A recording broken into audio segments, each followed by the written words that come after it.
الحمد لله نحمده ونستعينه ونستغفره ونؤمن به ونتوكل عليه ونعوذ بالله من شرور أنفسنا ومن سيئات أعمالنا من يهده الله فلا مضل له ومن يضلله فلا هادي له ونشهد أن لا إله إلا الله وحده لا شريك له ونشهد أن سيدنا وسندنا ومولانا محمدا عبده ورسوله الذي أرسل إلى الناس كافة بشيرا ونذيرا وداعيا إلى الله بإذنه وسراجا منيرا وصلى الله عليه وعلى آله وأصحابه وبارك وسلم تسليما كثيرا كثيرا أما بعد فأعوذ بالله من الشيطان الرجيم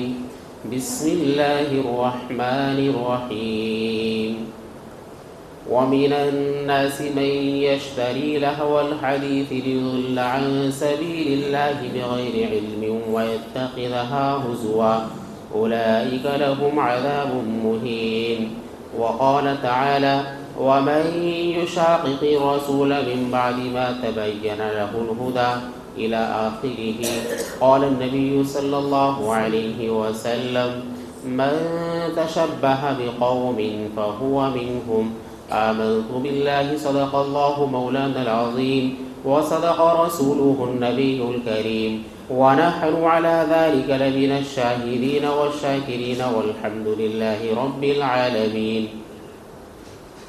محترم بزرگوں دوستو، اللہ عز و جل کا بے انتہا کرم ہے، احسان ہے، شکر ہے، اس نے ہمیں اپنے دربار عالی کے اندر آنے کی توفیق مرحمت فرمائی. اللہ عز و جل ہمارا نماز کے لیے آنا بے انتہا قبول فرمائے.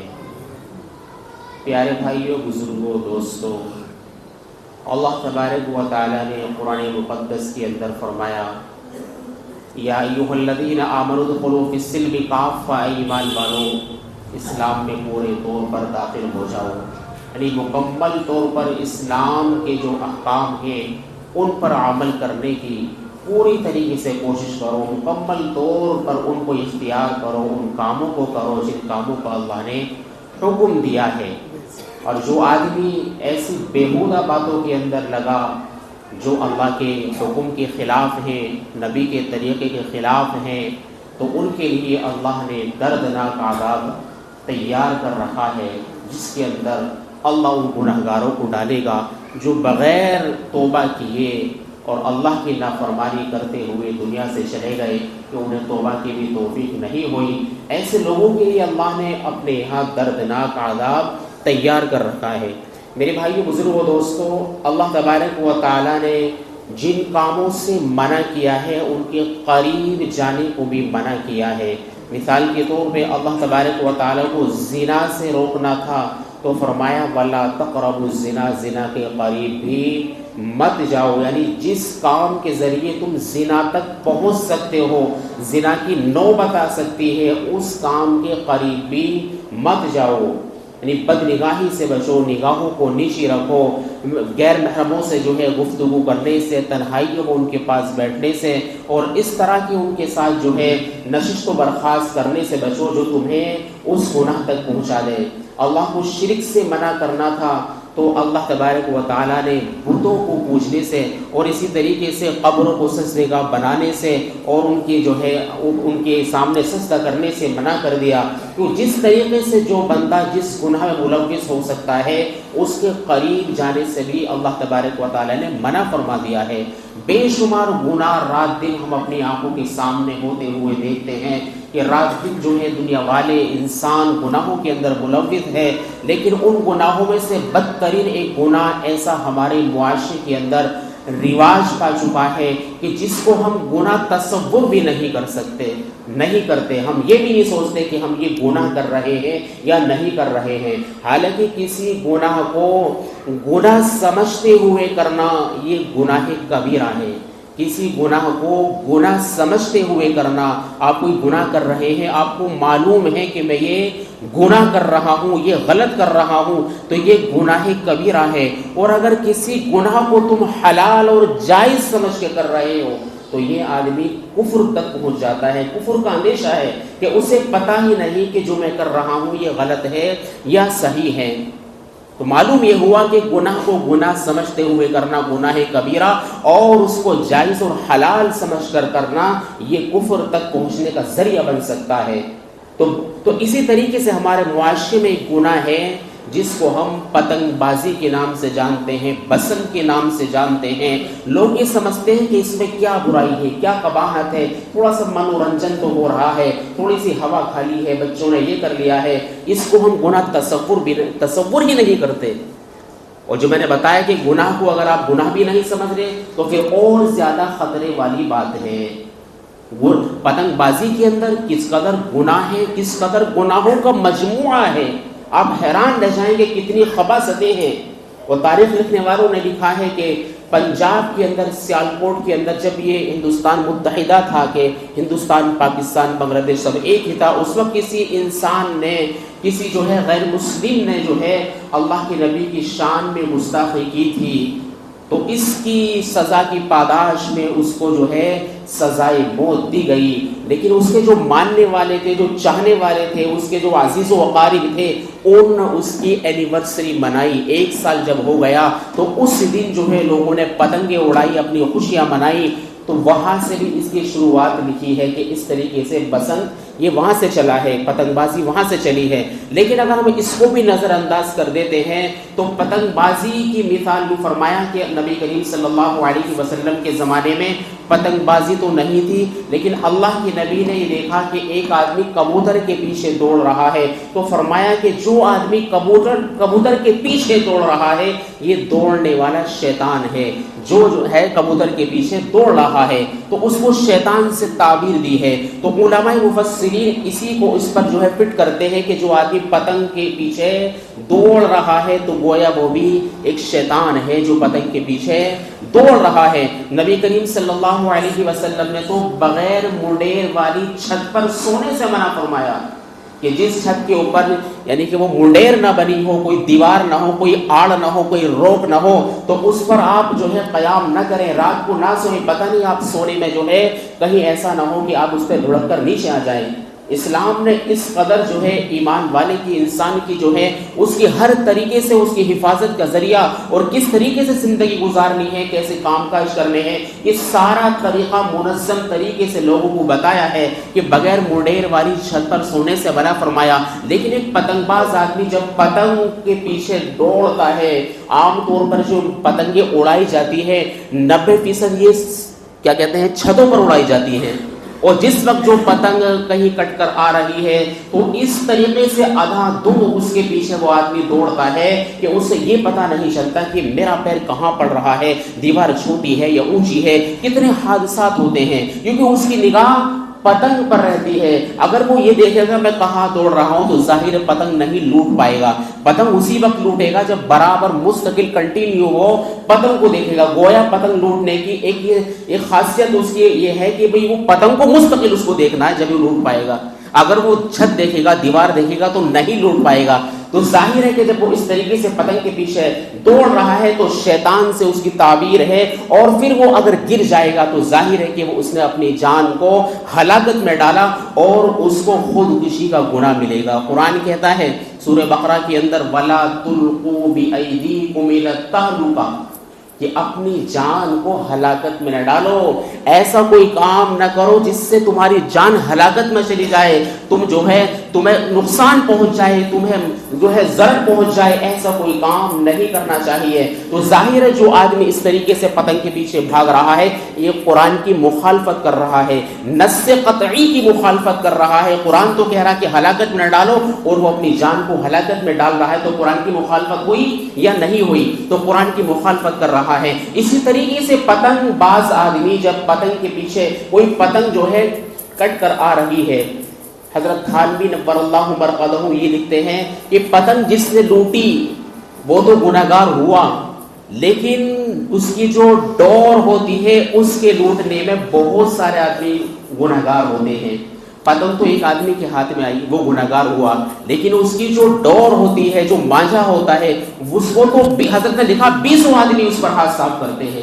جس کے حصے میں جتنا آ گیا اتنا ہی اس کو توڑنے کی کوشش کرتا ہے. تو فرمایا کہ ڈور میں تو بہت سارے آدمی گناہ میں ملوث ہوتے ہیں، پتنگ میں تو ایک آدمی ملوث ہے. اور پھر فرمایا کہ ایک نقصان یہ ہے کسی دوسرے کا مال اس کی بغیر رضامندی کے آپ لوٹ رہے ہیں، آپ لے رہے ہیں، یہ اور زیادہ ناجائز اور حرام ہے. کسی کا مال اس کی بغیر اجازت کے آپ نہیں لے سکتے. اور پتنگ میں کیا ہوتا ہے، آدمی بغیر اجازت کے اس کا مال لیتا ہے. آپ نے دیکھا کسی کی پتنگ کٹی، وہ کتنی تیزی سے اپنے مانجھے کو سمیٹنے کی کوشش کرتا ہے کہ کسی کے ہاتھ نہ لگ جائے. تو اس کی اجازت ہے کہ لوگ وہ یہ کہے کہ لوٹو، اس کی اجازت بالکل نہیں ہے. وہ یہ چاہ رہا کوئی نہ اس کو لوٹے، میں سارا کا سارا سمیٹ لیتا ہوں. تو جو آدمی اس کو لوٹ رہا ہے وہ دوسرے کسی کا مال لوٹ رہا ہے، اس کو چور بننے کا گناہ ملے گا، وہ چوری کر رہا ہے. اور چور کے بارے میں فرمایا والسارق والسارقۃ ایدیہما، یہ چور کے ہاتھ کاٹے جائیں. قرآن کا یہ فیصلہ ہے، اگر اسلامی حکومت ہو تو چوری کرنے والے کے ہاتھ کاٹنے کا حکم ہے.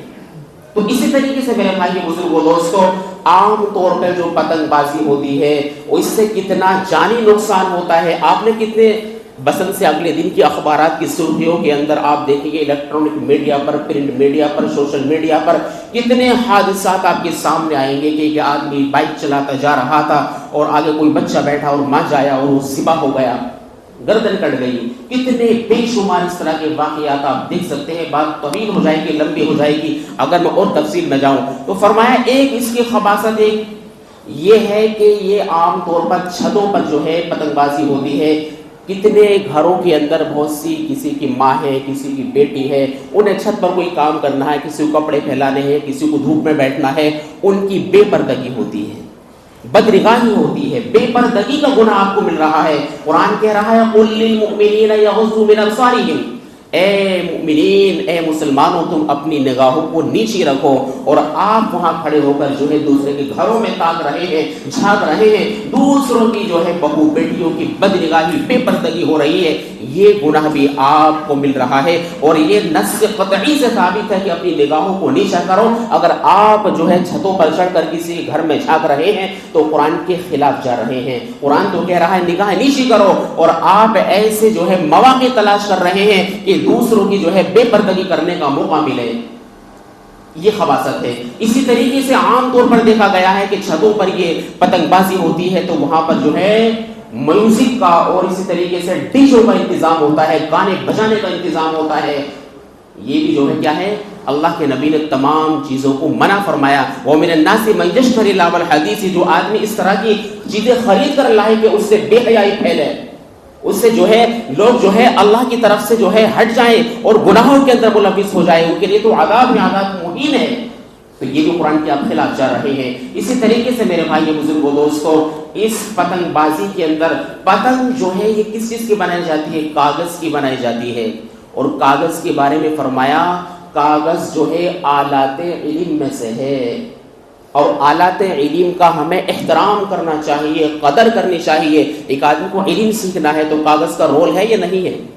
علم سیکھنے میں قلم کا رول ہے، پین کا رول ہے، ربڑ کا رول ہے، پینسل کا رول ہے، کاغذ کا رول ہے، آپ کی تپائی کا رول ہے، آپ کی درس کا، آپ کی جو ہے کیا کہتے ہیں کلاس کا رول ہے. یہ سب چیزیں کس میں شمار ہوں گی؟ آلات علم میں. علم میں جن کی نیڈ پڑتی ہے، علم سیکھنے میں جن چیزوں کی ضرورت پڑتی ہے اس کو آلات علم کہتے ہیں. تو کاغذ کے بارے میں یہ فرمایا ہے کہ کاغذ کا ہمیں ادب کرنا ہے، احترام کرنا ہے، اس کا جو ہے ہمیں وقار اور اس کا خیال کرنا ہے. یہ کاغذ ہمارے علم سیکھنے کا ذریعہ ہے، اور ہم اس کاغذ کو جو ہے فضول خرچی کے اندر اور اس طریقے سے اگر بنائیں گے اور وہ نالیوں میں پڑا ہوا ہے جس سے ہم کچھ اور بھی جو ہے اچھے کام کر سکتے تھے، تو اس میں یہ بھی گناہ ہے کہ آلات علم کی بے قدری ہے، بے حرمتی ہے. اسی طریقے سے میرے بھائی بزرگوں دوستوں، فرمایا کہ اس کے اندر مال خرچ ہوتا ہے. پتنگیں فری میں آتی ہے کیا؟ پیسوں میں آتی ہے نا. بڑی بڑی مہنگی پتنگیں ہوتی ہیں اور اس کا جو وہ ڈور ہوتی ہے یہ اور زیادہ مہنگی ہوتی ہے. تو آپ جو ہے ایک ناجائز جگہ پر پیسہ خرچ کر رہے ہیں. قرآن کیا کہتا ہے؟ ان المبذرین کانوا اخوان الشیاطین. جو آدمی فضول خرچی کرنے والے ہیں وہ شیطان کے بھائی ہے، یہ قرآن کہہ رہا ہے۔ تو جو آدمی فضول خرچی کر رہا ہے اس طریقے سے اور ایسے ناجائز کام کے اندر پیسہ خرچ کر رہا ہے، یہ قرآن کے خلاف جا رہا ہے، نص قطعی کی مخالفت کر رہا ہے، تو گناہ گار ہوگا نہیں ہوگا؟ قرآن کی مخالفت کر رہا ہے، گناہ گار ہوگا۔ اسی پیسے سے آپ کتنے خیر کے کام کر سکتے تھے۔ کتنے نوجوان ہیں کہ جو ہے اس قدر، ابھی دیکھو نا شب برات کی کل چاند دکھا یکم شعبان اور جو ہے 13 فروری کی شب برات ہے، کئی روز سے ہم دیکھ رہے ہیں کہ کانچ کے پل پہ نانے پاؤ، ہو سکتا ہے ادھر اسلام آباد میں بھی، کہ لوگ ٹرائی کے طور پر جو ہے اپنی وہ کیا کہتے ہیں آتش بازی کر رہے ہیں کہ یہ بھی ٹرائل چل رہا ہے کہ صحیح چل رہا ہے نہیں چل رہا ہے۔ اس قدر خرافات چل رہی ہے، بہت زیادہ، ابھی سب چل کر دور ہے۔ یہ کیا فضول خرچی ہے؟ انہی نوجوانوں سے اگر کہا جائے کہ اللہ کے راستے میں خرچ کرنا ہے، مسجد کے اندر خرچ کرنا ہے، مدرسے میں خرچ کرنا ہے، کسی ضرورت مند کو دینا ہے، تو کیا ابا جی سے پوچھیں گے وہ بتائیں گے؟ تو ایسی جگہ کیا ہارڈ لیتے ہیں کہ والد صاحب سے بات کریں؟ اللہ کے راستے میں خرچ کرنے کی جب بات آتی ہے تو ابا جی بتائیں گے، پاپا جی بتائیں گے، اور اس طرح فضول خرچی میں خرچ کرنے کے لیے کسی سے پوچھنے کی ضرورت نہیں ہے۔ 100 روپے اگر کسی سوال کرو تو مشورہ کرے گا، ابا جی سے مشورہ ہوگا، والدین سے مشورہ ہوگا، اور اس قدر خرافات کے اندر یا اپنی پرسنالٹی کے اوپر، اپنی اسٹیٹس کے اوپر خرچ کرنا ہے تو کسی سے مشورہ کرنے کی ضرورت کوئی نہیں ہے۔ جب اللہ کا حکم آیا، اللہ کے راستے میں خرچ کرنے کی ضرورت پیش آ رہی ہے تو جان نکل رہی ہے، تو فرمایا کہ جو فضول خرچی کرتے ہیں ان المبذرین کانوا اخوان الشیاطین، شیطان کے بھائی ہیں۔ اسی طریقے سے وہ آگے چلتے ہیں، یہ خباثتیں ابھی اسی کے چل رہی ہے۔ فرمایا کہ یہ کس کا طریقہ ہے؟ یہ پتنگ اڑانا کس کا طریقہ ہے؟ غیروں کا طریقہ ہے نا۔ اللہ کے نبی کیا فرما رہے ہیں؟ بلکہ میں نے ایک آیت پڑھی خطبے کے اندر، وَمَن يُشَاقِقِ الرَّسُولَ مِن بَعْدِ مَا تَبَيَّنَ لَهُ الْهُدَىٰ، جو آدمی اللہ اور رسول کے راستے کے خلاف چلے گا تو جس راستے کے وہ خلاف چلا، جدھر وہ جا رہا ہے اللہ اسی راستے کو آسان فرمائے گا، وَنُصْلِهِ جَهَنَّمَ، جہنم کا راستہ اس کے لیے آسان ہوگا، وَسَاءَتْ مَصِيرًا، یعنی کہ وہ جہنم کے اندر اللہ تعالیٰ اس کو رکھیں گے، یہ جو آدمی جس راستے کو اختیار کرے گا۔ تو فرمایا یہ غیروں کا طریقہ ہے، یہودیوں کا طریقہ ہے۔ آپ جس قوم کی پیروی کریں گے، جس کی نقالی کریں گے، جس کا اسٹیٹس آپ چرائیں گے، جس کی کاپی کرنے کی کوشش کریں گے، قیامت کے دن انہی کے ساتھ آپ کو اٹھایا جائے گا۔ من تشبہ بقوم فہو منہم، جو قوم جس قوم کی نقالی کرتی ہے، کاپی کرتی ہے، قیامت کے دن اس کا حشر انہی کے ساتھ ہوگا۔ کتنی بڑی خباثت ہے کہ جو غیروں کے طریقے کو فالو کرے گا انہی کے ساتھ اس کا حشر ہوگا۔ اللہ ہماری حفاظت فرمائے۔ اسی طریقے سے اور آگے چلتے ہیں، جتنے پتنگ باز ہوتے ہیں یہ صف اول کے نمازی ہوتے ہیں کیا؟ کبھی دیکھا کہ ایک پتنگ باز آدمی پتنگ اڑا رہا ہے اور جیسے اذان ہوئی فوراً اس نے ساری پتنگ کو سمیٹا، او بھائی میرے مجھے نماز پڑھنی ہے تکبیر اولا کے ساتھ؟ کبھی دیکھا ہے سر؟ نہیں دیکھا نا، کہ نماز سے غفلت ہو رہی ہے، نمازوں کا خیال نہیں ہے۔ جو نماز فرض ہے، 5 وقت کی نماز آپ کے اوپر فرض تھی اور آپ نے جو ہے سارے وقت کو ضائع کر دیا، برباد کر دیا، آپ کو پتہ نہیں چلا کب مؤذن نے اذان دی ہے، کب نماز کا وقت ہوا، نماز سے آپ غافل ہو گئے، وقت کی بربادی ہے، اور بھی بہت ساری اس کے اندر خباثتیں ہیں۔ تو میرے بھائی بزرگوں دوستو، ہمیں اس کام کو چھوڑ دینا چاہیے جس میں اللہ کے نبی کی مخالفت ہو، اللہ کی مخالفت ہو۔